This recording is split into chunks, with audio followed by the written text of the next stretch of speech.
Welcome everybody to our community forum, which is free and open to the public. We do record it, and I post it on YouTube judiciously. And what that means is if we really get into sensitive private information, then I won't post it. But if we stay more general and more informational, then it's something that's useful to, the entire world, and then I will post it. So be aware that I am definitely sensitive to the sharing of either personal or client information, and that everything that is shared in this group, like, everything else is to be kept confidential, except for when it's not, such as me posting it on YouTube. So with that, if we could just very quickly go around the video room and just quickly introduce yourself and just where you are in the country. Maybe anything else about yourself you'd like the group to know? I'm happy to say. Oh, okay, Kara, you can start. Yeah. I figured since I was talking. So I'm a certified functional medicine health coach. I specialize in autoimmune, although that is expanding. And I'm based outside of San Diego County in a farming community called Fallbrook. And I do health coaching, and the other half of the time I'm growing a flower farm. So lovely. What type of flowers? Really 300 million year old flowers in the Protea family, leucadendrons, leucospurnums. They're filler flowers. Okay, they're wonderful lovely. because they last a really long time. So nice. Well, thank you. I'm glad you're with us. Yeah, me too. Thank you. Yeah. Riva. Yes, hi. I'm a licensed marriage and family therapist, and I'm working in Colorado. Yeah, so I have a number of clients. I've always been interested in nutrition, and I have a number of clients who are struggling with depression and also alcoholism. So this, I don't know, it showed up in my email, and I thought this might be interesting. So well, I'm glad you came. As you may know, I'm also a licensed marriage and family therapist in Colorado, although I currently live in West Virginia. Moved here just a little over a year ago. Nice. Okay, I keep forgetting, is it Amira or Amira? Amira. Amira, okay. Hi, welcome. Thank you. My background is in somatic counseling psychology and nutrition. So I don't have any clients yet. I'm just approaching that. I'm working on writing a book, very informational book. It's a guide to help clinicians in nutritional medicine. And I offer a bunch of lab work, amino acid therapy, like the lab work that tells you, exactly what's going on in a person's brain chemistry, which is really cool. There's also this really cool lab work. It's called your immuno blueprint. It's fascinating, where you look over, it's probably like 300 different kinds of food ingredients, and it tells you what you are allergic to and what you are not. And it comes with a game plan for people based on their individual, results. So that's pretty cool. But when I was in graduate school back in 2011, I was trying to merge nutrition with my psychology degree, but it wouldn't allow me to do that, the program, because the classes were at the same time.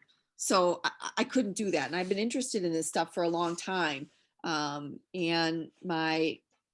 I'm only gonna say one more thing. I won't go on and on and on, but my bread and butter are PTSD, trauma, and eating disorders. So, yeah. Instead of food being the source of death, have it be the source of life. And how do you get from that to that? It can be a very long, tedious journey. And I'm a person of faith, so I also incorporate spirituality. Nice. Well, really glad to have you join us. Thank you. And I'm looking forward to your book. It sounds like the book that, I keep intending to write and have just not had the time or energy to make it happen. So Yeah. I'm so glad that somebody else is. Yeah, it's taken a long time though. I mean, I started this based on my thesis in graduate school. So, and I graduated back in 2012. It's just when Yes. life gets really busy and crowded, it's very hard to find the discipline and the time to write. So, but thank you. Absolutely. Well, you're welcome. Valsa.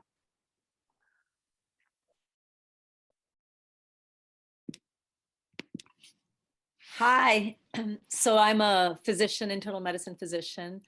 I'm also a functional medicine practitioner, also addiction medicine specialist. I work near New York and Connecticut. Yep. And Valsa has a whole list of scientific references and all of this on her website, which she graciously allowed me to put on the Academy website. And so, because it's very important for everybody to know that while we always need more research, there is actually very significant research that's been done and is being done on various aspects of nutrition and mental health and addiction recovery. And so you can go on her website, you can go on my website, I keep adding to it and she does too, for these scientific references. Okay, Christine. Hi, I'm Christine Kaiser, and Christine, I just want to thank you for doing this forum. This is so helpful, and I can see that there's a lot of talent on board this morning. I'm a licensed clinical mental health counselor, and a friend told me about your gatherings.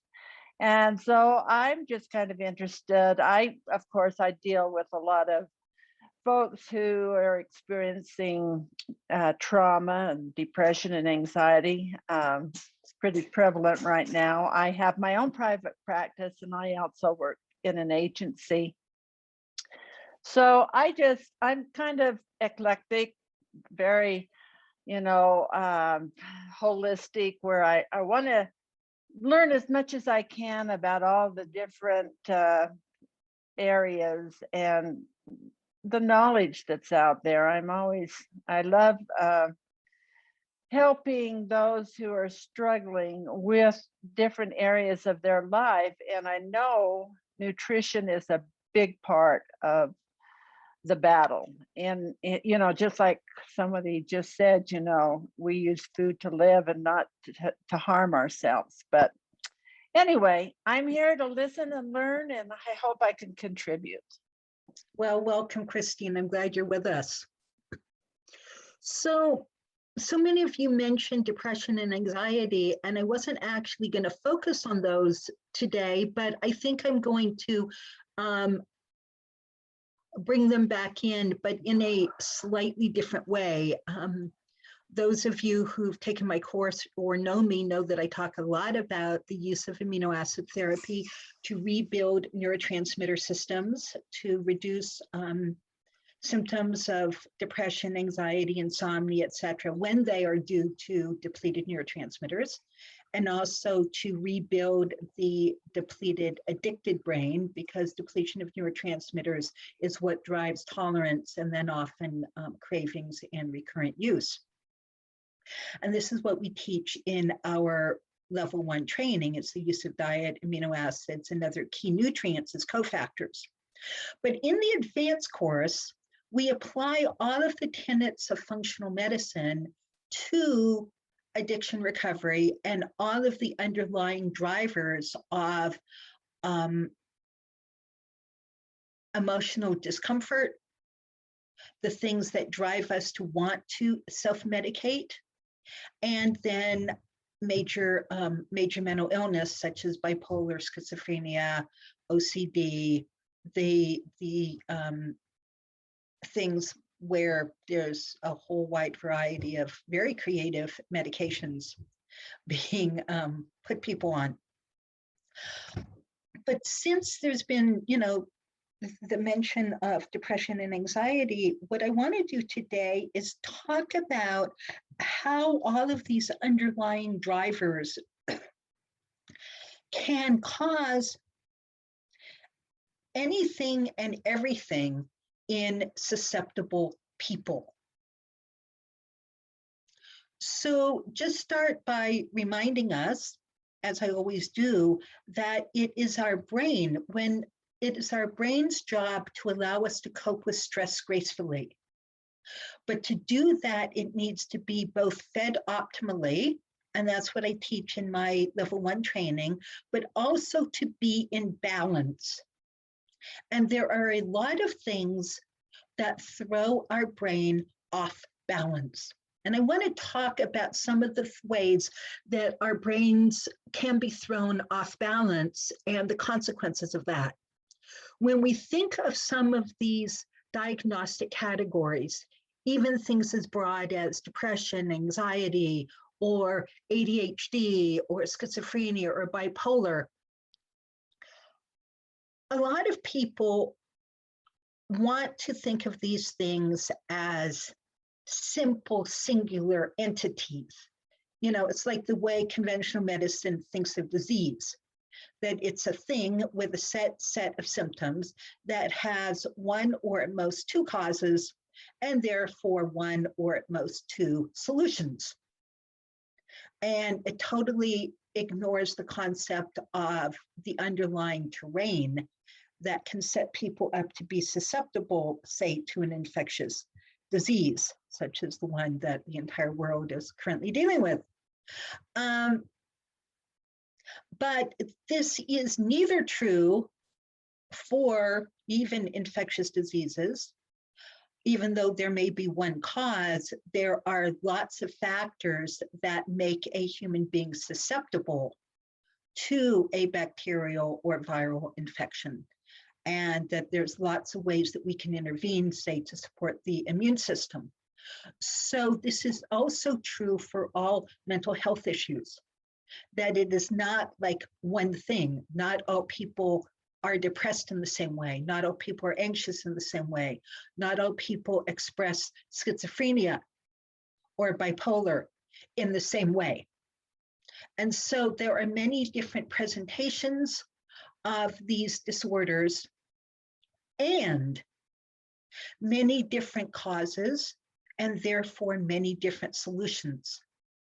So I often think of myself as a mental health nutritionist, as a detective, or maybe somebody putting together a jigsaw puzzle, because you want to look here and you want to look there and you want to see what pieces fit together and what pieces don't fit together. You want to be asking very specific questions that conventional medical providers are not always taught how to ask. So in my intake, no matter what the condition is, and I think a lot of people do this, but I also know people who don't do this, is I want to ask, when did it start? When did it start? When specifically did it start? Well, some people have very clear answers to this. Well, my panic attack started after my divorce. Okay, great, clear enough. But what about before your divorce? Did you have any anxiety as a child? Did you have any anxiety in high school? What about after your period started? What about as a young adult? What did you try to do to deal with this anxiety? And then I ask other questions. Was there a precipitating event? Okay, sometimes there are, sometimes there aren't. But a story that I share in my advanced training on matron mental illness is a client of mine who'd initially come to me for serious PTSD. She'd had serious childhood trauma. We did a lot of very, very good work, and I hadn't seen her in about a year. And she called me up on a Monday morning and said, I really need your help. I'm going crazy. I think it's due to all the stress. Well, I'd known this woman for several years, and she'd been under a lot of stress, and none of that stress had led to anything that would fit the description of going crazy. So I said, well, what's going on? And she said, well, I actually went to a psychiatrist this morning, by some miracle, I was able to get in to see him. And he said it was just one of these sort of aberrant, psychotic events, and to go on medication and to see him again in 6 weeks. So pretty hardcore psychiatric medication. Now, she gave him exactly the same presenting information that she gave me, with two very, very, very different outcomes. Okay, so the story she gave him and me is that starting Saturday morning, she woke up and had the urge to get into her car and drive around her condo complex at high speeds, screaming obscenities out her window. And when she got home, she was screaming obscenities at her 17-year-old daughter, and then realized that this was really awful, horrible behavior. And so she texted all her friends and told them that they were horrible friends because they allowed her to stay a horrible mother to her daughter. And that on Sunday, she did exactly the same thing, but even worse, or just, more intensified. And she called all of her friends and left messages telling them that they were awful, horrible friends. Okay. The psychiatrist put her on antipsychotic medication. I said, well, when did this start? I mean, I know you say Saturday morning you had all these behaviors, but was there anything leading up to this? And she said, yes, about 2 weeks ago, I started feeling kind of strange, and I stopped being able to sleep. Check, because lack of sleep can lead to psychosis. And, weirdly enough, I stopped drinking water. Check. Severe dehydration can lead to, psychotic type behavior. And she said, I just sort of have been getting angrier and angrier over the last 2 weeks. I said, okay, what happened 2 weeks ago? Nothing. Are you sure nothing out of the ordinary happened 2 weeks ago? Yeah, nothing happened 2 weeks ago. Okay, I really want you to sort of go back in time, okay? And just imagine how it was 2 weeks ago, and what was going on 2 weeks ago. And she said, oh, you mean like I had to go to the emergency room and get put on IV antibiotics because I had a serious out of control bladder infection. I went to my doctor, and my doctor took one look at me and sent me to the emergency room. You mean that? And I thought to myself, bingo. So I said, well, tell me about the IV. Do you know what the antibiotic was? She said, well, I think it's in this one family that actually has a lot of problems that I personally right now don't remember. She said, and I said, well, what was it like being hooked up to this thing? She said, it was the weirdest thing, because in the middle of it, I stopped being able to talk. I stopped being able to read, and everybody looked like they were cartoon characters and became black and white. I said, well, that's a pretty significant reaction. Did you tell anybody? No. Hey, this is where you want to shake your client, right? She said, no, I just, because initially I couldn't, and then it went away. I said, well, when did it go away? She said, well, about 20 minutes after they unhooked me. I said, oh. I said, well, okay, do you know if the oral antibiotic was the same as your other antibiotic? And she said, I don't, but I can look it up. I said, well, what is your oral antibiotic?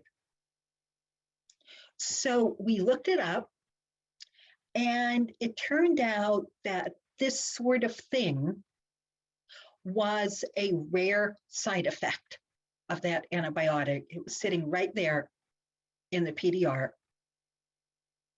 and it was a rare side effect.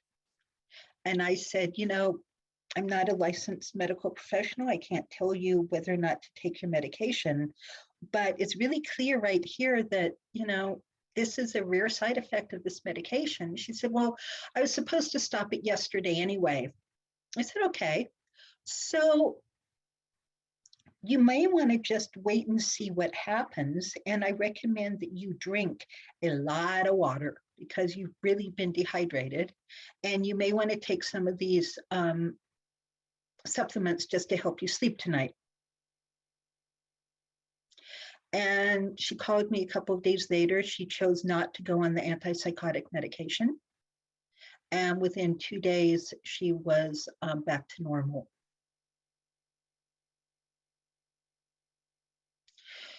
So a couple of takeaways from this is there may not always be a precipitating event, and there may not always be one that your client can identify.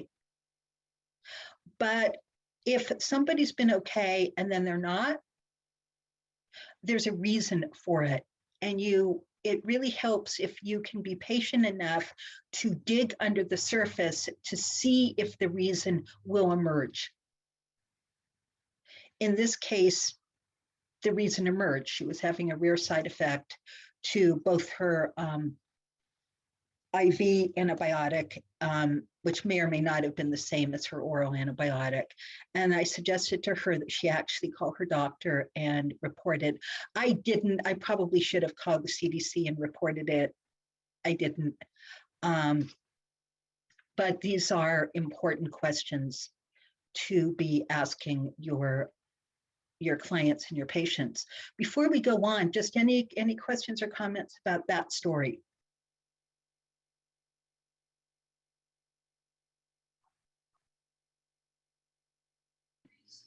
Hi there.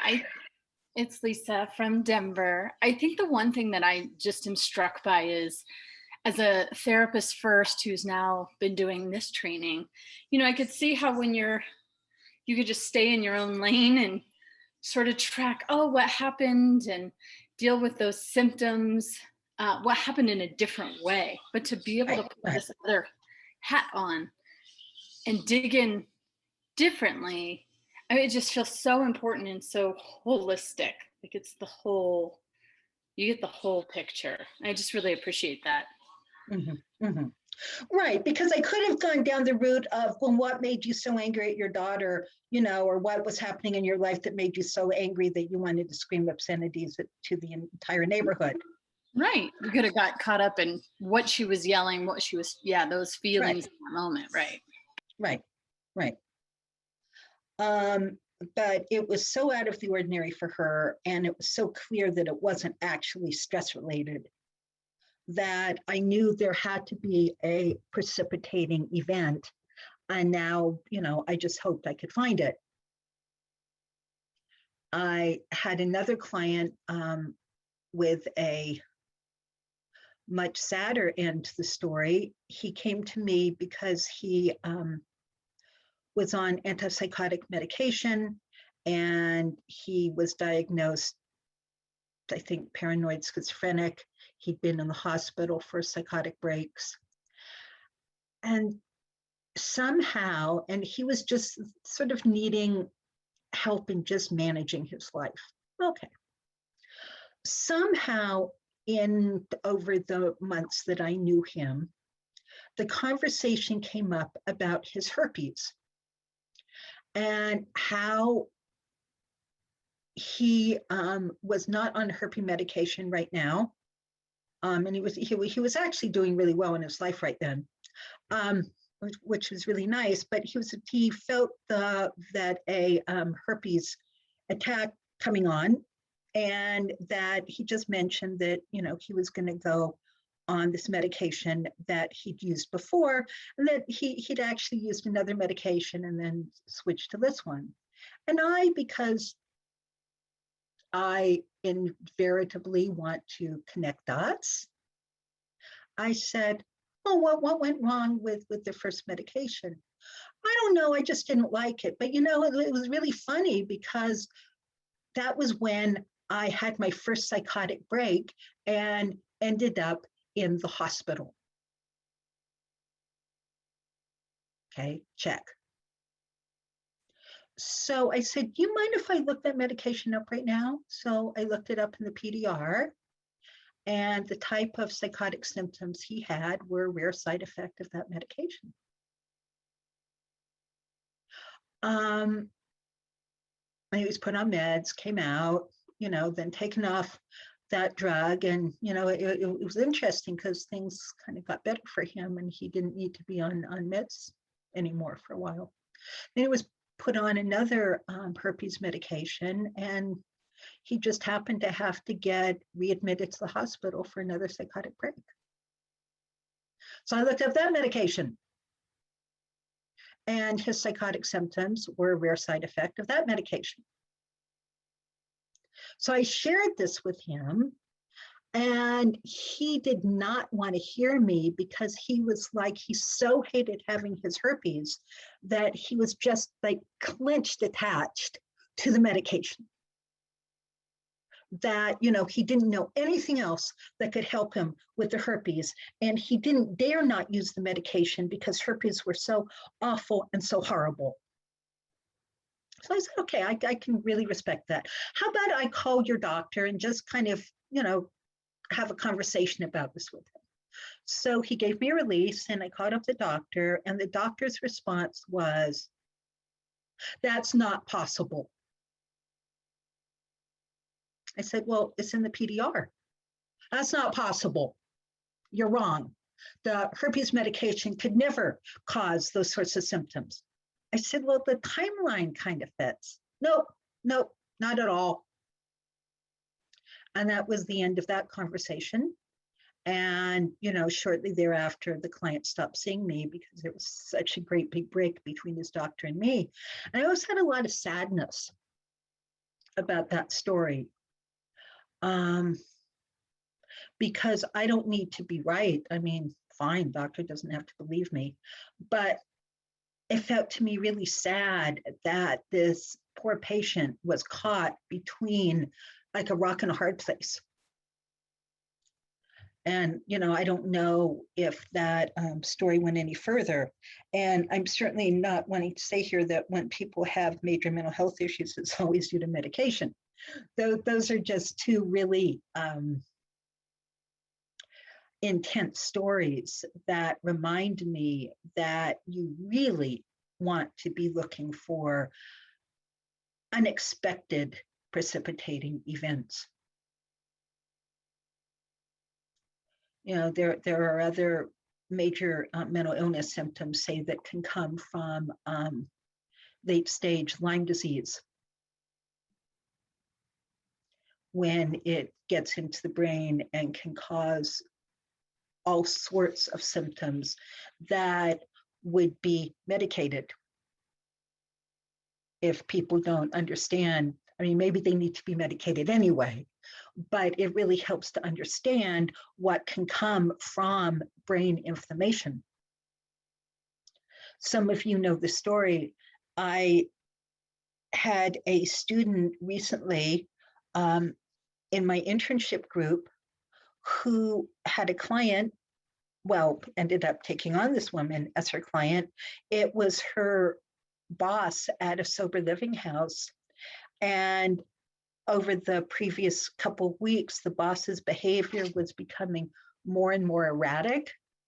She was saying really impulsive things that didn't always make sense. She was not sleeping very well. She was not eating very well.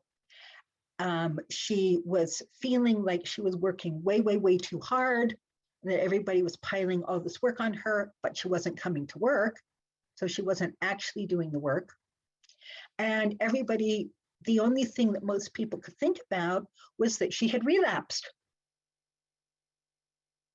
But she was denying having relapsed, except that when my student asked her again, the day she called me, she said, well, no, I haven't actually been drinking or using, but this Sunday I did have a drink and I did call my doctor to put me back on Xanax, which was one of her drugs of abuse. She said, because it felt like my brain was on fire. I thought, well, that's a interesting description. And I said, well, has she had, any sort of infection? Because I'm thinking immediately, brain on fire, brain inflammation, what's causing brain inflammation? Okay, that's immediately where my brain went to. She said, well, yes, it's the weirdest thing. 6 months ago, she had all of the symptoms of COVID. But even though she had several COVID tests, they all came back negative until the final one, it came back positive. It took her a long time to get better. But 6 months ago was when her behavior started getting weird. Not as weird as it was the last 2 weeks, but weird. And everybody started being concerned about her just about 6 months ago. And I said, okay, well, when did this new bout, when did the symptoms really intensify? She said, well, they intensified 2 weeks ago, which is when she got another positive COVID test. And I said, I don't know a ton about this post-COVID syndrome. I know quite a bit about post-Lyme disease, but this is sounding actually kind of similar to post-Lyme. And I've been reading articles about the COVID long haulers and how some of them do have some significant neurological symptoms. I think what's going on is some increasing brain inflammation from what appears to be 2 bouts of COVID. And here's what I think you should try. So I actually pulled it from my herbal book on Lyme disease and all of the herbs and nutrients that are used to decrease Lyme brain inflammation. They weren't there in rural Alabama, so they weren't able to get everything that was recommended, but they were able to get 3 of the items, which were the high dose fish oil, NAC, and acetylcysteine. And there was one thing other that I'm not remembering that they were able to get. And within 2 days, it was like a miracle. The brain on fire symptom had gone away. Her emotions had settled down. Her perception of reality had come back to normal. 2 days on the anti-brain inflammatory nutrients. And she texted this text to my student that brought tears to her eyes and also brought tears to my eyes, because she said, I feel normal for the first time in 6 months. Within a couple of days of getting on brain anti-inflammatory nutrients. And this is a woman who was in the process of beginning to relapse. Behind her, brain on fire, which would have been tragic. As it was, in the middle of the sort of craziness, she, quit her job in a huff and was able to find another job. And so, that was probably not a bad thing, right? But it was beginning to destroy her life.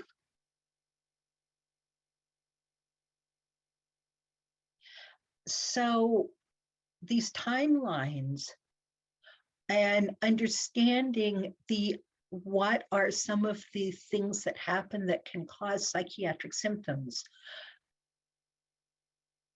other than stress is really, really, really, really important. Valsa, it was fish oil. I think I put her on, I started her on 9 grams a day, which is high dose, and an acetylcysteine to rebuild glutathione, because I didn't know if she'd be able, I'd say glutathione if you can find it, but they couldn't quickly, so they got the NAC, which they could find. I also recommended huperzine, and there's a couple of herbs. Datus Karazian, in his book, Why Isn't My Brain Working, has a whole list of the herbs that are very useful for brain inflammation. Chinese skullcap is one of them, and there's some others.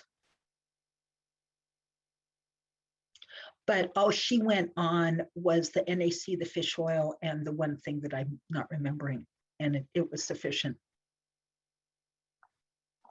She also, my student, also got her eating again because she'd stopped eating and her eating had gotten really erratic. And so she really worked on her to get herself eating again, getting the protein back in there again. So getting the underlying terrain supported. And it worked. I was happy. It doesn't always work. You know, it's possible, Valsa. Valsa's asking, do I think that benzo withdrawal is like the brain on fire symptoms? Some people can have those brain zaps. What she was describing didn't sound so much like the brain zapping as just this like kind of burning pain in her head, kind of throughout the whole head. But even for the brain zaps that come from the benzo withdrawal, you want to use fish oil to stabilize the cell membrane, as well as GABA.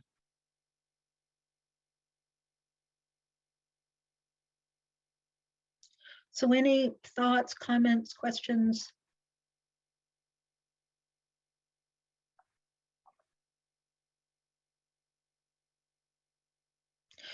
So there's a whole list of things that we want to look for when addressing significant symptoms.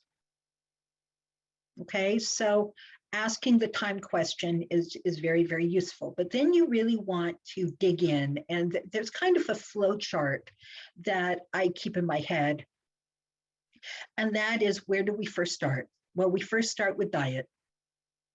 Are people getting adequate nutrients, adequate protein, adequate cofactors? And or is there anything they are eating that could be causing a reaction? So food intolerances, food allergies, because we know that food allergies and food intolerances can cause every single psychiatric symptom in the book. And so a 3-day food diary is useful for that. A food allergy panel is useful for that. We also know that very low blood sugar or starvation can cause psychosis. So one of the reasons you want the 3-day food diary to actually find out what people are eating. And the man who founded Alternative to Meds treatment program in Sedona, Arizona, it's a great program, helps people come off psychiatric meds and stabilizes them using all these natural approaches. He got into this whole sort of alternative mental health field because he was finalizing his training to be a chiropractor, and it was finals week, and he'd not really paid much attention to self-care, but he had basically stopped eating. And he was studying really, really, really intensely for his exam, and he actually went psychotic. Well, he realized what was going on. I don't remember what his symptoms were, but he was hallucinating. And so he went to the psych hospital, and he was in the waiting room for several hours, and his hallucinations were getting worse and worse. So they admitted him, and they immediately put him on meds, and they didn't feed him because it didn't occur to them that he needed feeding. I mean, once the meal time came around, he ate, but I think this was like early afternoon. They didn't ask him about food. And I think there was something about them. Oh, and then he had a major allergic reaction to the first medication they put him on. And he had such symptomatology, maybe he was throwing up. Again, I'm not remembering all the details, but again, he missed dinner. So his symptoms were getting worse. They tried him on another medication. They finally managed to basically sedate him and get him to bed. But he wasn't reacting very well to the second psych medication. He ended up being in the hospital for 2 weeks while they were trying one medication after another, because now they were having to treat his negative reactions to the psych meds, because he didn't actually need psych meds, he actually needed food. But it took a while. I mean, they didn't actually figure that out, but he finally stabilized and finally got out of the hospital, had missed all of his final exams, but this whole thing was so significantly traumatic for him. I mean, he was very traumatized by the whole ordeal. And it took him a while to really connect the dots and figure out what he thinks happened. And that's what he thinks happened. He hasn't had any issues with psychosis ever since. He hasn't needed to be on any medication ever since. But it so fascinated him that he changed fields and ended up running this treatment program in Sedona. So you start with looking, at least I start with looking at anything related to food. There's a story in one of my favorite books on, right there, I mean, Lisa, when you're saying not long enough to see patterns, what do you mean?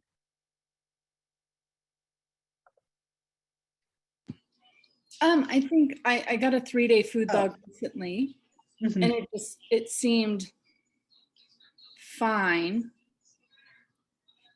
but also I couldn't see what was going on. But she was telling me the symptoms, but I couldn't see it in what she was eating just yet. As I got more days, then I could start to see the patterns. Yeah, and right, exactly. Sometimes a 3-day food diary is not enough time. It's also a place to start. You know, then you use your therapeutic judgment for what else you need. I'm reminded of the story, the foreword of the book. What's the name of the book?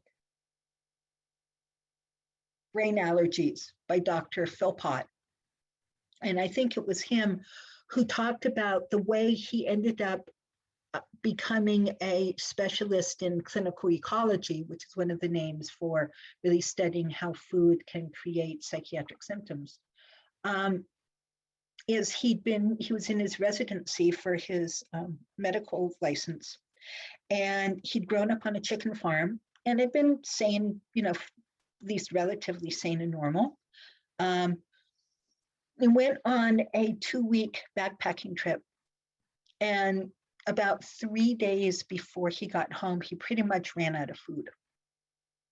So he basically cleared everything out of his system and came home and got one of those rotisserie chickens and ate a whole chicken. He was starving, it was there. He had other food too, but you know, he ate himself pretty much a whole rotisserie chicken because he was starving. And started having hallucinations and psychotic symptoms. Well, he considered this so odd that he didn't check himself in. He waited a couple of days, and after a couple of days, the symptoms went away. He apparently didn't have any chicken over the next couple of days. But he was very smart and very creative, and he said, you know, this is weird. So he ate more chicken and he went psychotic again. And this so fascinated him that he made that his life's work.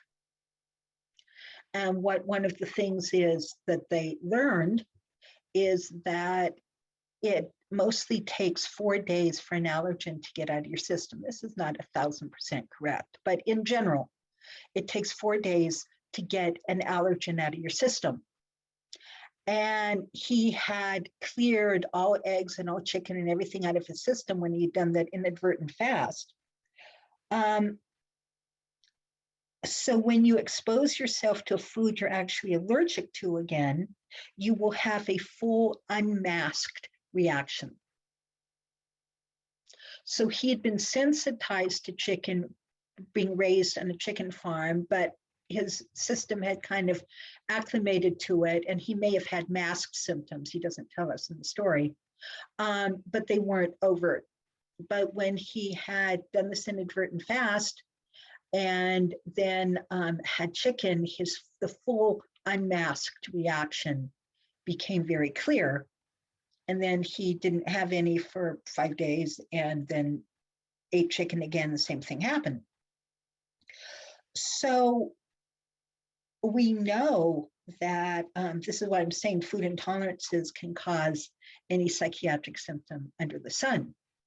Now, the substances that are more likely to cause symptoms are the top 5 in this country, and the 2 biggest that I find underlie much of major mental illness is casein, which is the protein found in milk, and then gluten. That there's a lot of research that indicates that gluten intolerance underlies schizophrenia, bipolar. I've seen it make things like ADHD worse. I've seen eggs make things like OCD worse. You know, if you do a food allergy panel, you begin to see some of these patterns.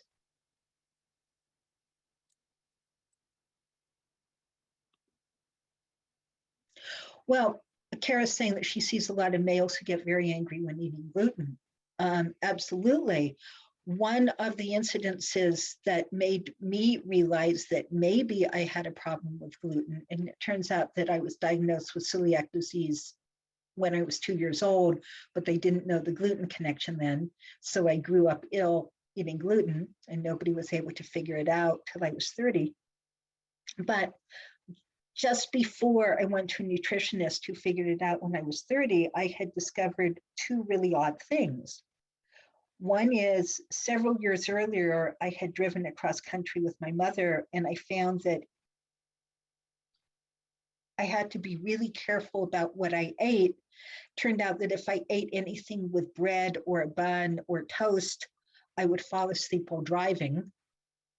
So since I was sharing the driving, I just made sure I didn't eat. And I didn't know the word gluten. I just knew that if I ate bread, I would fall asleep. So I didn't eat bread. And I didn't know anything then. But I had gone into a Chinese restaurant in Berkeley with my husband, and I had something called Canton noodles, which is wheat noodles with a peanut butter sauce. Really, really delicious. We had a lovely dinner, lovely conversation.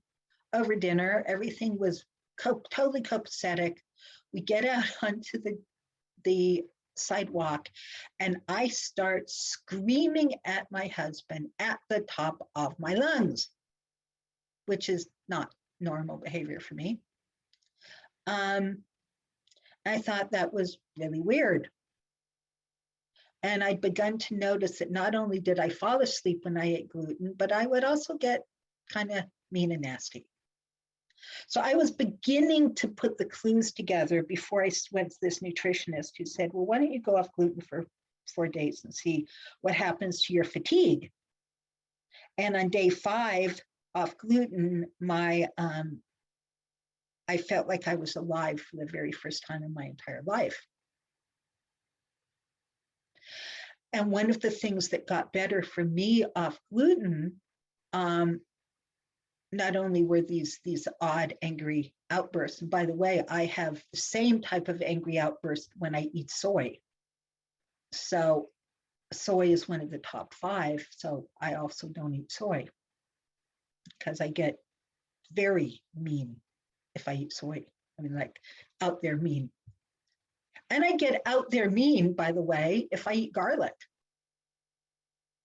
So there's something about my nervous system that when it has an immune reaction to these foods, I get out there and mean, which I really don't like being. So yes, I think that observation is very, very likely. Okay, any other stories, questions, comments, experiences before I keep talking? How about some of the rest of you? Have you seen any of these things in yourself, in your clients, worked with any of this?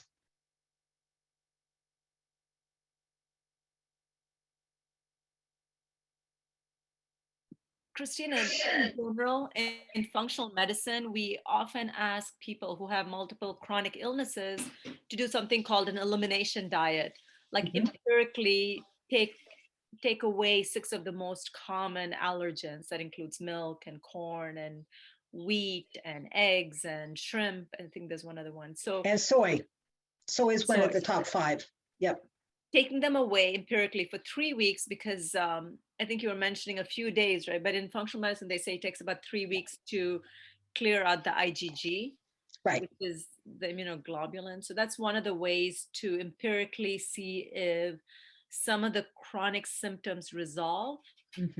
Just a quotes elimination diet of the top allergens. Yep, absolutely. What about IgE? IgGE or something like IgE? Have you ever heard Yes. of that one too? Oh yeah. Oh yeah. And in fact, the book Brain Allergies talks a lot about the IgE reactions. So, but they're different. So an IgE reaction is more of what the conventional doctor recognizes as a true allergy. Okay. And it can create every psychiatric symptom under the sun too. And in the book Brain Allergies, he has a ton of stories about that. Yeah. I was allergic quite a while ago. I myself had an eating disorder that I thank God recovered from, and it just consumed much of my adult life for reasons that are too much to get into now. But I was more allergic to casein than I was gluten, and it was like 3,000% off the charts. And I'm like, oh my God, I'm lucky to be walking and talking. Yeah. So I drink milk now, and I do consume gluten, and I should probably go on my own elimination diet. Fasts are so difficult for me. Yeah, they're difficult for everybody. Yeah. But what happened initially, Amira, when you went off the casein? What got better? I think the cloudiness kind of went away. There was like a brain cloud, like a brain fog. Brain fog, yeah. Yeah, Okay, so that went away.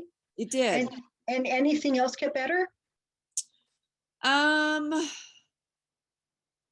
binging and purging got better. I will say that, but I had to be off of gluten too. Okay. So I'm kind of interested in getting my own nutritional testing. I know the food allergy panel that I can get. It's what I offer my patients, and I'm actually going to ask them if I could get a free one as a practitioner. We'll see what they say. I think that's great. Which one do you use? Let me see here. If I go on my website, there's a couple of them that I offer. Yeah. I do diagnostic testing. Let's see here. I do like the hormone and thyroid testing. Right, but I mean, what food allergy panels do you offer? It's a micronutrient testing. There's a lot in it. It's called the Spectrotrox, something like that. It also does that, which is a total antioxidant functional test. So, but there's a lot of that. And then there's the immuno blood print, which identifies all the food tolerances or hidden food allergies Great. that be the cause of chronic conditions like, attention deficit disorder, hyperactivity, even autism, migraines, all that stuff. And it does an IgG enzyme linked immunosorbent assay. It's called like ELISA, ELISA, and it's over 154 trigger foods. Yeah. So there's a number of different labs that do very, very similar things. Yeah, and they test for candida as well. Exactly. And sometimes I will do the elimination diet that Valsa recommended, where you just take away either the foods that the client tells you they absolutely cannot live without, the ones that they, love, Like sugar. or the ones that they eat, all the time. Well, Sugar is a real culprit. It's very addictive. Well, sugar is a culprit for a number of reasons, one of which is that it is technically highly addictive because it fires and depletes the same neurotransmitters as your other drugs do. But so sometimes I'll do the elimination diet and sometimes I'll do a IgG test. And occasionally I will also have a IgE test done, through a regular allergist. And the skin prick test is the most frequent for that. But I had that done in my mid-20s. I knew I had food issues. I knew it. And so I went to an allergist and said, I think I have food allergies. And he gave me the prick test. And it came up with strawberries. And I'm actually fine with strawberries because it measures the histamine response by Lisa, as well as the IgE response. And that was not my problem. It completely missed the fact that I have celiac disease, that I'm allergic to eggs and soy and corn, that corn was making me acutely suicidal and had contributed to my lifelong depression. Completely missed all of those things. And I actually never have done an IgG test. I've just sort of done the connecting the top dots elimination and figured these other things out for myself, which you can also do. But I had a client who had treatment-resistant major depression. And it turned out that the only thing that was working to relieve her depression was weekly ketamine infusions. And so she was actually she couldn't afford them. So she was doing office work for the psychiatrist in exchange for these weekly ketamine infusions. Psychiatrist referred her to me, and I actually did order a large IgE food allergy panel. And what jumped out was very, very, very high antibody levels in response to eggs. Well, it turned out that eggs were basically the only food she ate because she was too depressed to do anything, eat anything else. And she loved eggs, and eggs were easy, and because all you had to do was boil them, and she just lived on hard-boiled eggs, which is, the more exposure you have to a potentially allergenic food, the more likely you are to create symptoms in reaction to it. Well, her antibodies to eggs were off the charts. So I suggested to her that it would be really useful to go off eggs for just 5 days. If we could just, I know the 3 months are very useful, but there's no way she was even going to consider 3 months. I said, can you just do it for 5 days? No. What would I eat for 5 days? Well, let's brainstorm. Let's figure out what you'll eat for 5 days. No. Well, can you get somebody else to do your shopping for you so that you don't have to worry about it and make your food for you for 5 days? So it's really easy because I get that you're depressed and really exhausted and don't want any change and don't want to do anything. Just for 5 days. No. So we actually become addicted to the foods we're allergic to. There's a couple of theories as to why that is. One is that we get endorphin production when we expose our body and brain to foods that cause tissue damage. So that may have been what was going on. Or she may have been addicted to the ketamine. And if she got better, then she wouldn't need the ketamine infusions anymore. Who knows? I don't know. But it was an adamant refusal to go off eggs for 5 days to see if they might possibly be the cause of her life-destroying depression. And I said, well, look, okay, fine. Would you go to this acupuncturist who does NAET and can possibly lower your reaction to eggs? Well, I'll think about it. And she never did. So there's some times where you just let go. You've done all you can do as a practitioner. Christina, did you say NAD? NAET, Oh, okay, NAD. which is a acupuncture procedure for decreasing allergic reactions. It's actually quite effective. I had a lot of it done. No, NAET. let me write it down here.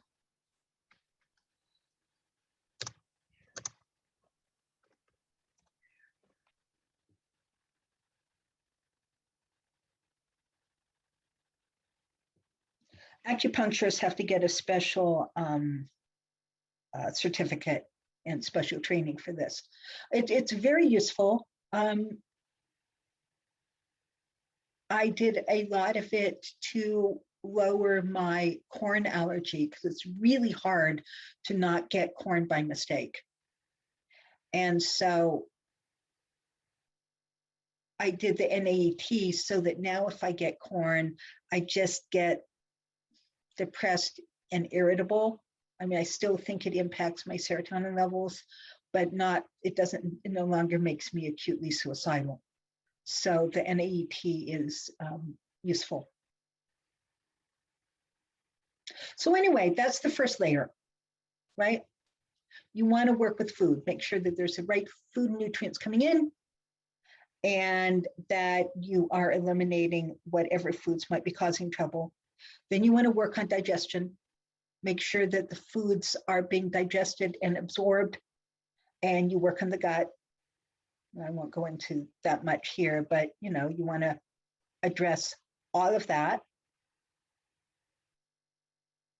And you want to look at hormones because hormone irregularity can cause symptoms. We can have psychotic postpartum depression, where very, very bad, sad things can happen.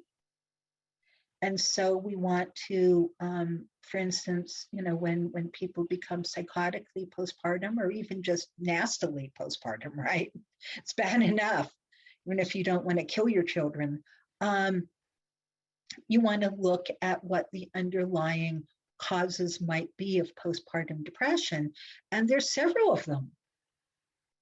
There's hormonal imbalances, there's omega fatty acid deficiency because baby's used up all your omega-3s, and serious depression is a sign of omega-3 deficiency. You want to look at copper levels because Dr. Walsh has discovered in 95% of his postpartum depressed patients that 95% of them had significantly elevated copper, and that when you brought the copper down by raising zinc, the depression went away. So there may be Hashimoto's that can cause, a wide variety of symptoms that can be quite intense. So there's a number of different things you want to be looking at for postpartum depression.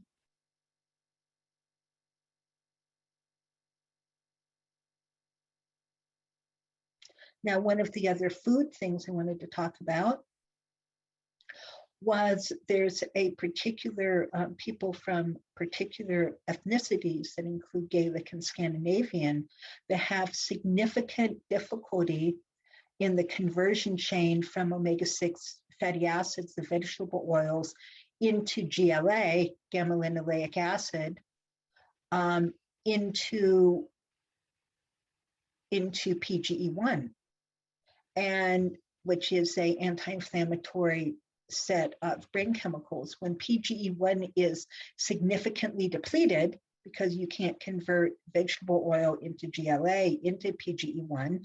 People can have very serious, deep, dark, disabling depression from day one that is very treatment resistant.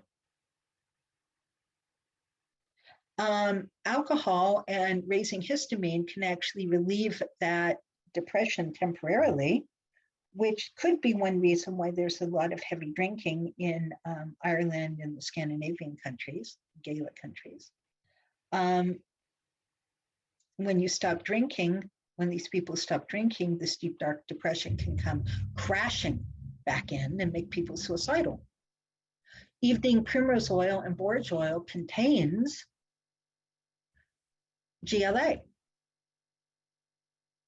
And so you can bring in GLA, and in my own personal experience, because my father was from Denmark, and I had this deep, dark depression, 3 days on borage oil makes it go away as if it had never, ever, ever, ever, ever been there.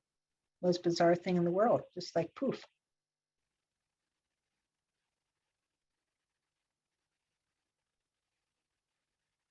So that's in the food category as well. So then there's the hormonal category, and we want to look at the adrenals.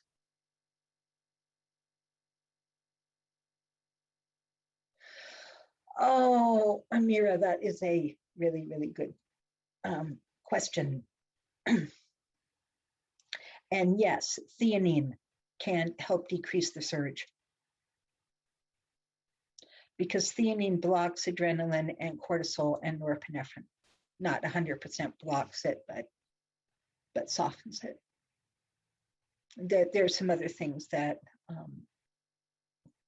you can work with there, but I would, for just that, I would bring in theanine.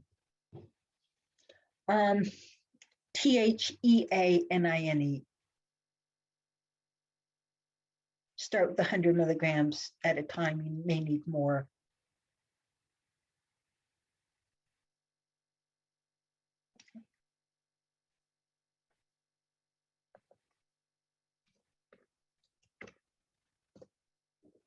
Theanine, by the way, has been used to decrease agitation and anxiety in people who have the schizophrenia diagnosis.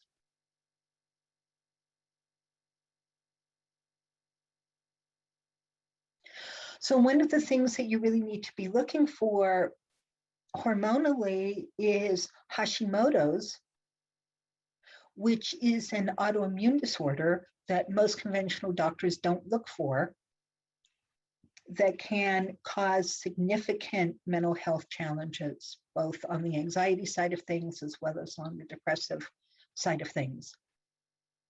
And one of the difficulties with your conventional thyroid tests is that it only does TSH for a thyroid stimulating hormone, which is an accurate test, except that the conventional range for normal TSH is way, way, way too big. And in functional medicine, what people have found is that the range for lack of symptoms, forget normal, but for lack of symptoms is much narrower. And if somebody has a TSH of over 2 and has symptoms of hypothyroidism, that the doctor actually needs to take that really seriously and address it. Normal labs can be anywhere, have a TSH all the way up to 4, or even I've seen labs up to 6 of normal. And people who have TSH of anywhere between 4 and 6 are very likely to have very life-disabling hypothyroid symptoms. Then you want to look at things like inflammation and toxicity. Toxicity can be heavy metals. Toxicity can be infections such as pandas, post-Lyme, post-COVID, mold, pesticides. If you look at the list of symptoms that can come from pesticides or solvent exposure, those really strong smelling stuff. It includes hallucinations and persecutory thoughts, auditory hallucinations, visual hallucinations, paranoia, just sort of crazy behavior, okay? Quote, unquote, are all listed under symptoms coming from pesticide and solvent exposure. Yes, it is. And most conventional psychiatrists aren't going to ask about solvent exposure or pesticide exposure. I mean, and this again is where the question, when did it start, what was happening, might actually be very significant. Well, I was fine, but then I went on vacation and went to this, wonderful, beautiful lodge, but they'd found that they had cockroaches and bed bugs. So the fumigator had been there the morning before we arrived. And over my weekend stay, I just started feeling more and more agitated and, okay? Asking these questions can give you that information, which, otherwise you're not going to get that information.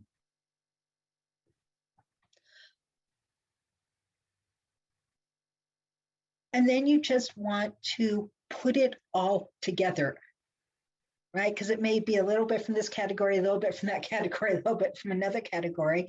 And then you add stress to that. And then you add PTSD to that. And then you add your ACEs score to that. Adverse childhood experiences. There you go, Kara. Can everybody read this? My mom's house makes me feel agitated, and I've narrowed it down to her perfume collection. Absolutely, sensitive nervous systems can react to perfume, can react to different chemicals. We need to take this seriously. We can feel like crazy, right? Really? It's perfume? Yeah, it can be perfume. Now, explaining that to mom can be a little tricky, but hopefully she'll listen to you. So these are the things we want. We want to be thinking outside the box, okay? We want to be detectives.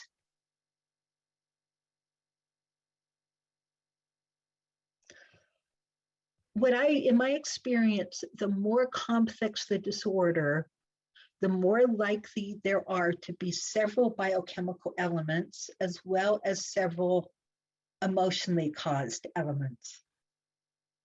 But getting back to what I was saying about the ACEs, adverse childhood events, what that research is finding is that the more adverse childhood events you've had, and they keep adding to the list, the more likely you are to have one of the major physical illnesses, such as cancer, heart disease, diabetes, etc., as well as your mental health symptoms. I don't know if too much theanine can cause brain toxicity. The literature speaks of it as being neuroprotective. So at least normal amounts of it helps protect your brain from toxicity, at least according to the literature. Is there a reason for that?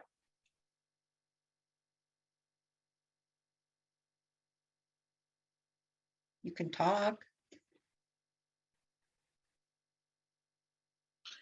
Yeah, just wondering because, with amino acids, if you do too much, it could have reverse effects. Instead of, having help curtail anxiety, can't it also cause anxiety if you're given too much?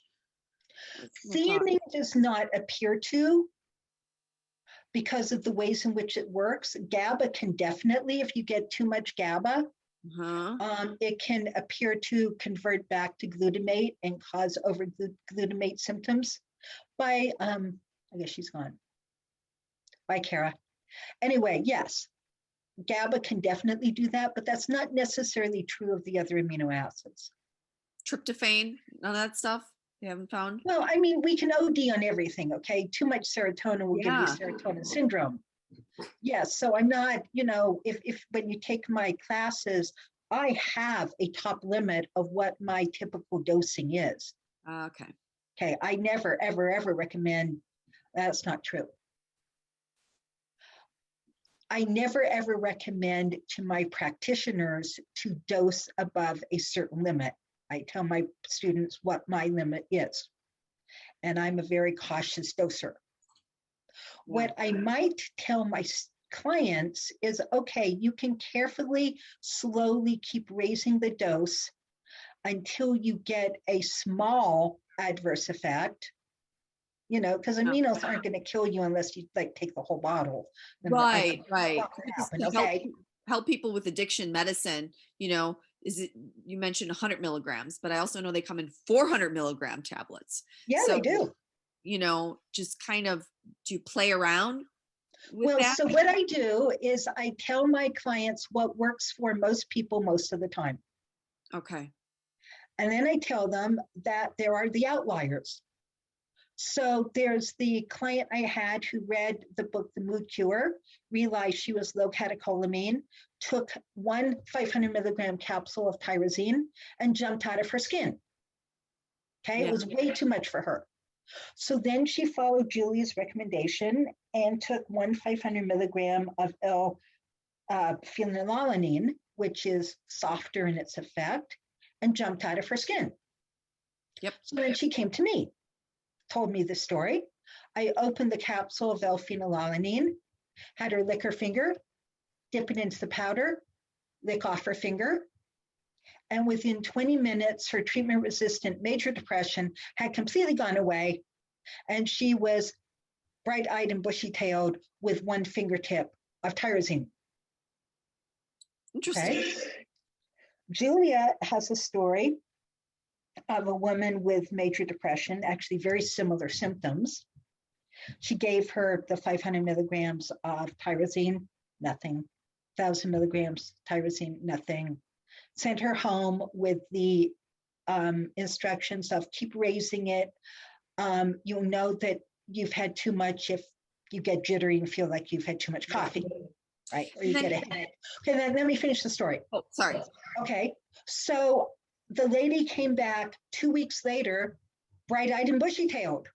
Okay, serious treatment-resistant major depression. And Julia's a little surprised and says, well, what dose did you end up on? And she said 3,000 milligrams once a day in the morning has completely changed my life. Okay, so there's so much biochemical individuality around. Yeah. And so I tell my clients that all I can tell you is what works for most people most of the time. Yeah. But here's the range. Yeah. How do you convince people to spend money on supplements and testing and things like that? When I know some people are resistant, they're like, oh, well, it's not covered by my insurance. And they just kind of eliminate that. But you know that this stuff works. Is there a way to convince people, or do people have to come to you already knowing that, okay, the regular traditional medicine isn't working for me, so they seek you out? You know, it's both. And I've used a number of different techniques. I'll trial in my office, or you can even, you know, Julia has trialing kits that she'll sell to practitioners. People can trial at home. So when we trial and it works, that certainly raises compliance. You know, people like it when it works. And if it works in your office within 20 minutes, oh my God, right? Mm-hmm. So that's one way of doing it. I had a client who came, she was an EAP, Employee Assistance Program referral for just anxiety and stress. She had no idea I was also a nutritionist. And she had major trust issues, major anxiety issues. She spent the whole time sitting on the edge of her chair, not even looking at me. So I wasn't even going to talk about anything out of the box. But at the end of the session, I grabbed my copy of the mood cure and I said, you know, it just sounds to me like some of your symptoms might actually be biochemical. Do you like to read? She said, yeah. I said, well, why don't you take this book and just kind of look through it? And it has some, it talks a bit about what causes anxiety. And tell me what you think when you come in next week. Well, the following week, she came in for her second session. She was significantly more relaxed. She was able to sit back in her chair. She was able to, you know, like rather than just holding herself like this, she was actually relaxing. And, you know, she started talking about real stuff. And about halfway through the session, I said, you know, there was a law. I said, well, by the way, did you read that book? Yes. Well, what did you think about that book? It was interesting.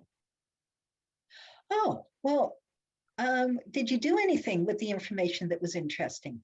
Oh, yes. Well, I went out and it looked like I was really low in GABA. So I bought the GABA that she recommended and I took it and it's making a really huge difference. Okay. So I knew she would not have taken it from me, but she took it from the book. Okay. Because I gave her all the power. Makes sense. Okay. Yeah, Thanks. yeah. So everybody's different. You know, and then, yes, you have to be really careful with GABA. But I had one woman who just come out of the hospital after a suicide attempt that was for the purpose of letting people know how much in trouble she was. It turned out she had multiple personality disorder. She had very serious childhood trauma. She was very seriously physically ill. It turned out she had gluten intolerance, a lot of stuff going on. But when she got home from the hospital, she was severely agoraphobic and couldn't even leave her bedroom. She managed to get to me curled up in a little ball in the corner of the sofa for the first session. So we tried GABA, nothing. You know, and I'm cautious with GABA. I start low, we build, and I said, you know, go home, slowly raise it. If you get too much, you are going to create more anxiety, so be careful with it. She came back the following week and told me that her sweet spot was 3,000 milligrams of GABA that allowed her to not only leave her bedroom, but it allowed her to go out and socialize and babysit her hyperactive grandsons. Now, I would never, ever, ever start somebody on 3,000 milligrams of GABA because it was likely to cause a panic attack. Her, that's the amount her brain needed.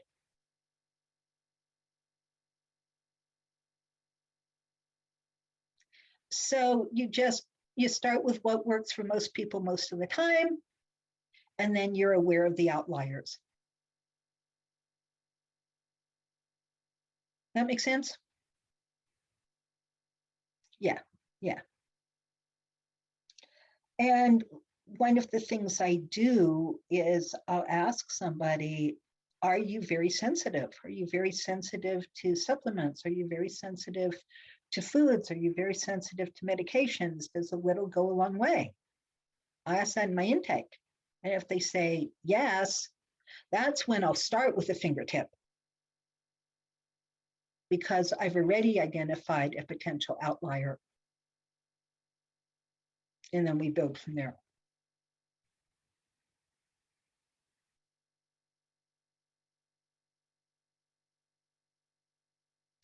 So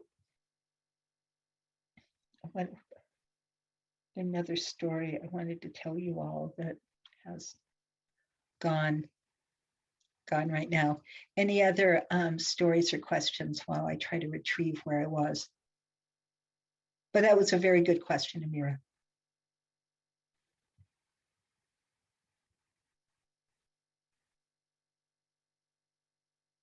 Well, so what I was talking about was how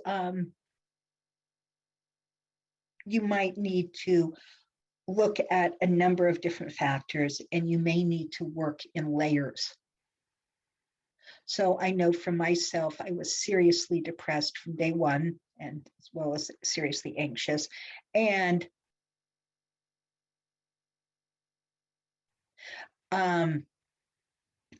I had a lot of PTSD, and I'd had the undiagnosed celiac disease. So I was profoundly nutrient deficient by the time I really was able to start addressing everything.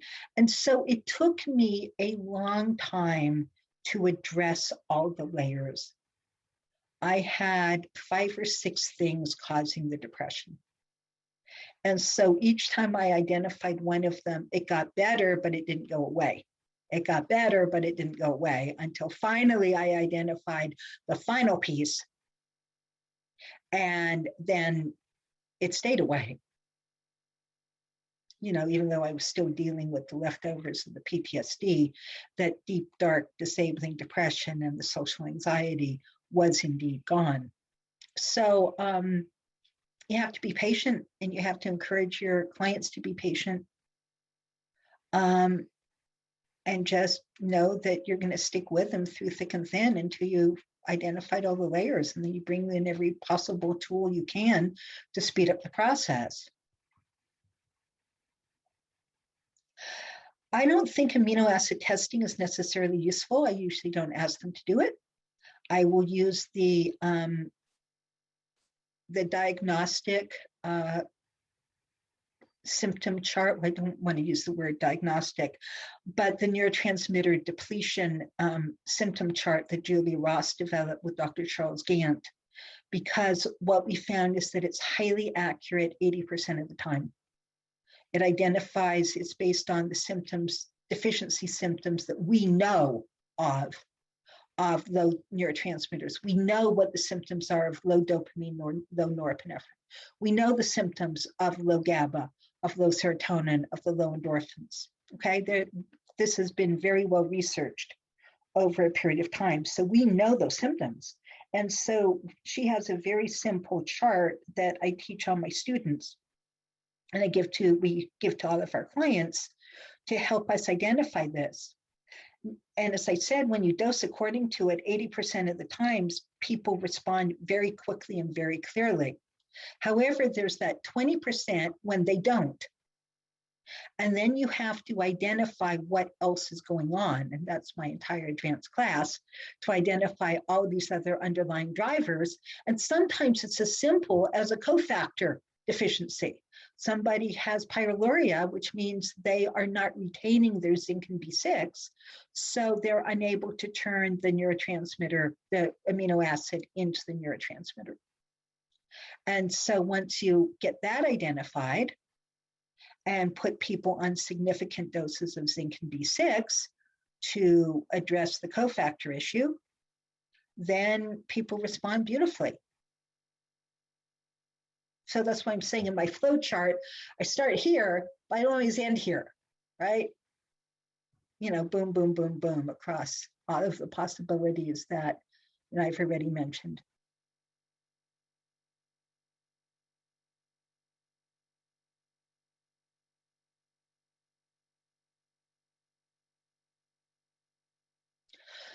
Any thoughts or responses from any of the rest of you, Riva, Kalani?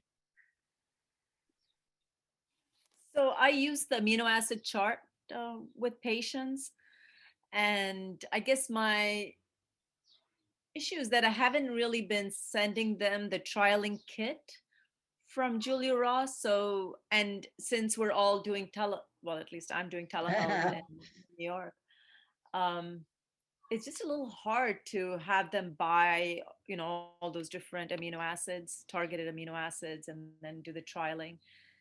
It was easier when I was physically in the office. So Yeah, absolutely. I don't know. And would my clients don't seem to mind.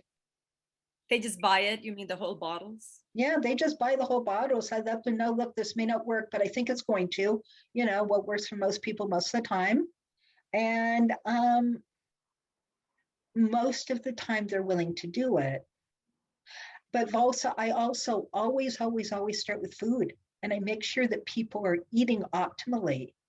because sometimes just 2 weeks of eating optimally will significantly change people's scores on the amino acid therapy chart.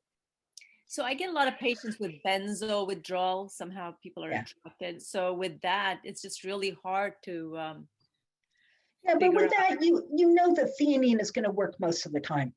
Right. Right. And that if they're getting the brain zaps, then you want to add probably some GABA and probably a lot of fish oil to your benzos, to your theanine. it's usually a lot of anxiety. Yeah. There are people with brain zaps that's there, but it's just a lot of anxiety and difficulty falling asleep, and then Right. maybe not having enough resources to actually do the testing to see if it's an adrenal issue. Right.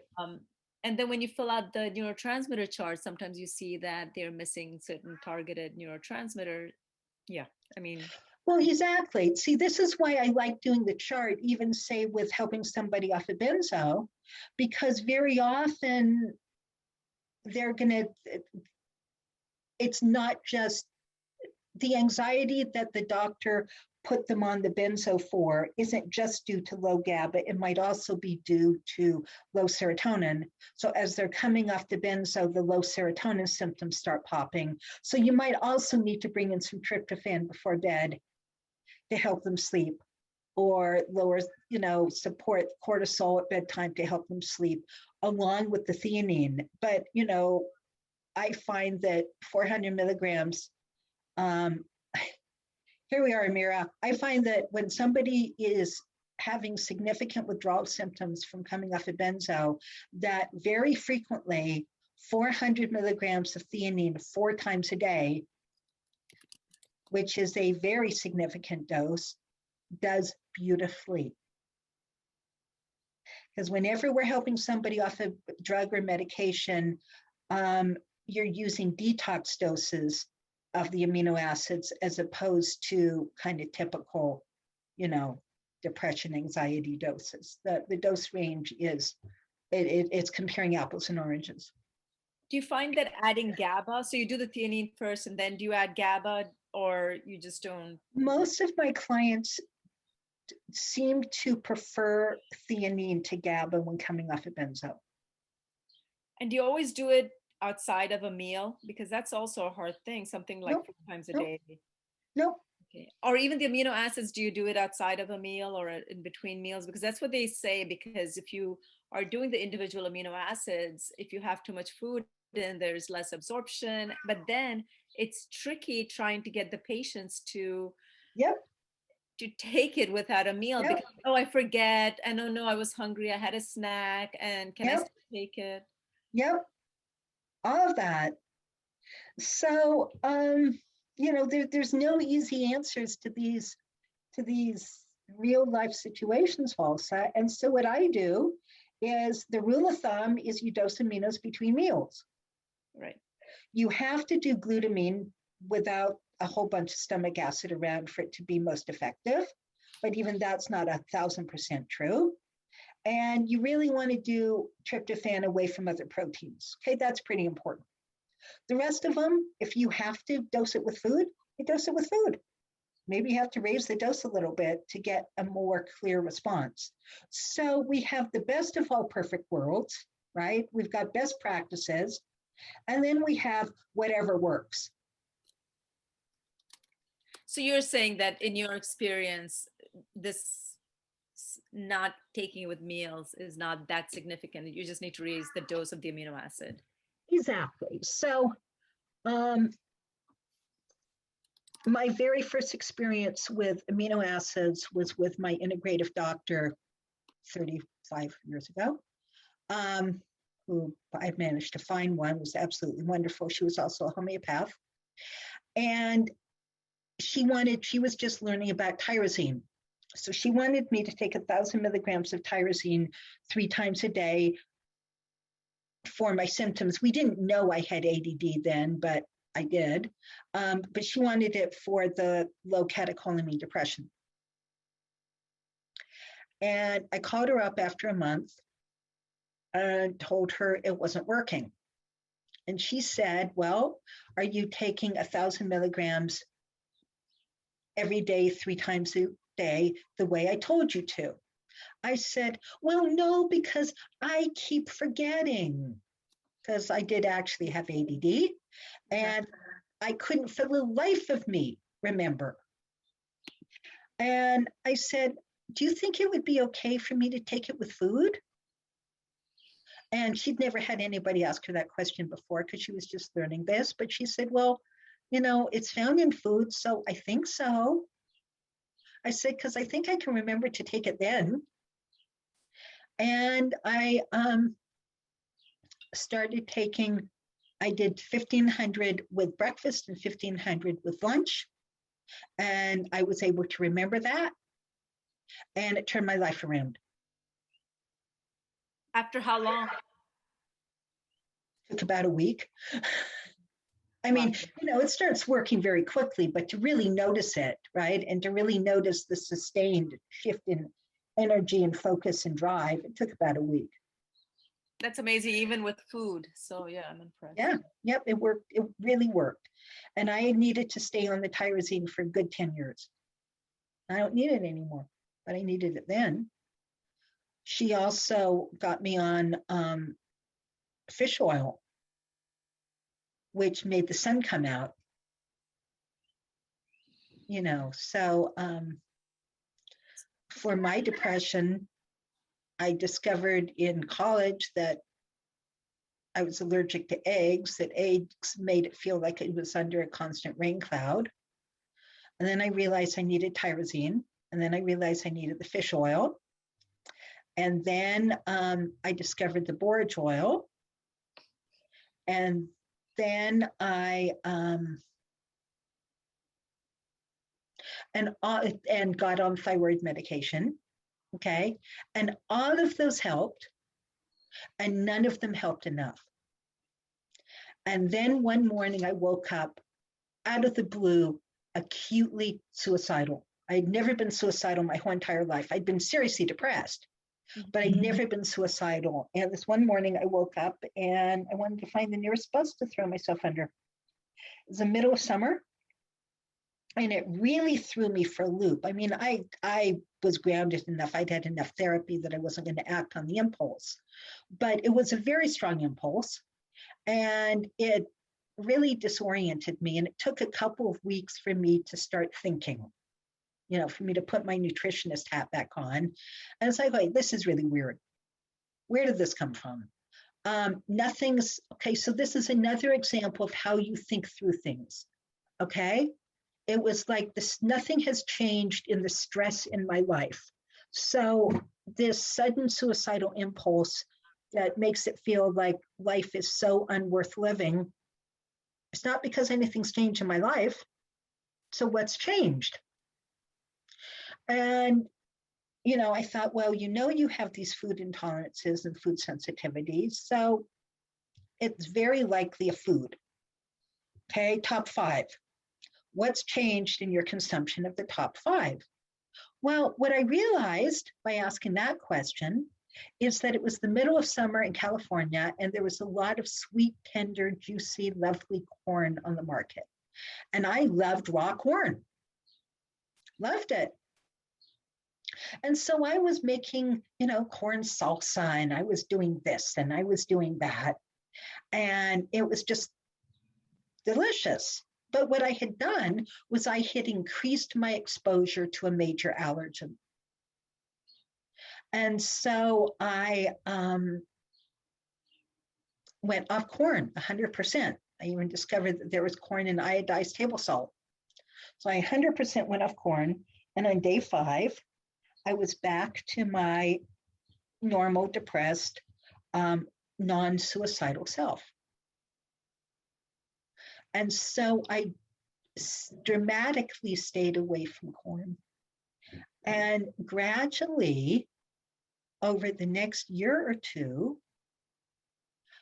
the rest of the depression just finished dissipating.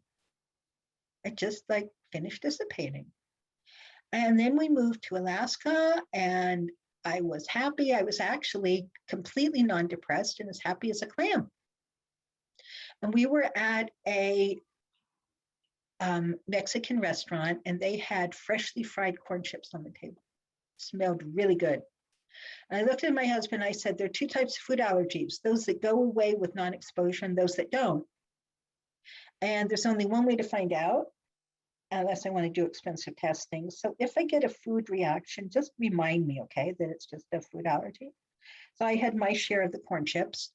Within 2 to 3 hours, I was on the floor of my bedroom wailing. Wow. Because life was so awful and so horrible that I needed to kill myself now. And my husband saying, it's just a food allergy. It's just a food allergy. And I'm saying, it doesn't feel like one. And by the next morning, I was fine. Right? So, yeah.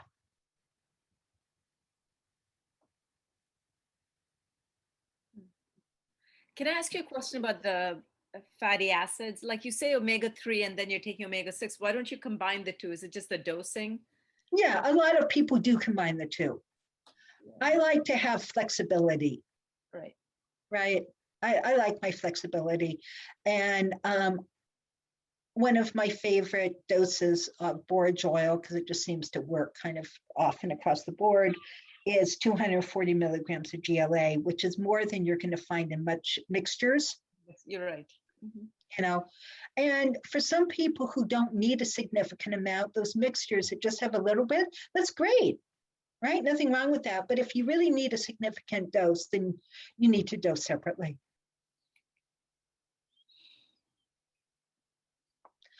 So anything else before we call it a day?